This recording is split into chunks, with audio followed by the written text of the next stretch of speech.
¿Qué se está planteando aquí en la Comunidad Valenciana? Primero, determinar muy bien los principios rectores del juego responsable, para no demonizar y para que se pueda conectar ese juego con los bienes constitucionales.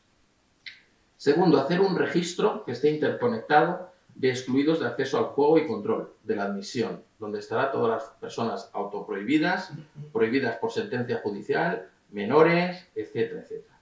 Y luego la regulación de la publicidad, fundamentalísimo, que en este caso hay que conectarlo con lo que ha dicho el señor Garzón, de, en principio, una franja horaria hasta de 1 a 5, es cuando podrá emitirse, y hasta esa hora no podrá emitirse. ¿Contra qué luchamos? Hay una sobredimensión evidente del juego, es decir, el juego ha ido creciendo poquito a poco, no nos hemos dado cuenta hasta el momento actual. Hay una publicidad agresiva que sobre todo va destinada a los más jóvenes. Y luego hay una ludopatía salvaje que ya se está manifestando en todos los centros de salud. En la Comunidad Valenciana se proponen 850 metros, ya lo he dicho antes, de los centros escolares, deportivos y sanitarios a estas casas de apuestas. Y entre ellos no menos de 500 metros, cosa que me parece muy bien. Porque será la comunidad autónoma, ojo, Valencia, será la comunidad autónoma que tenga más metros de distancia.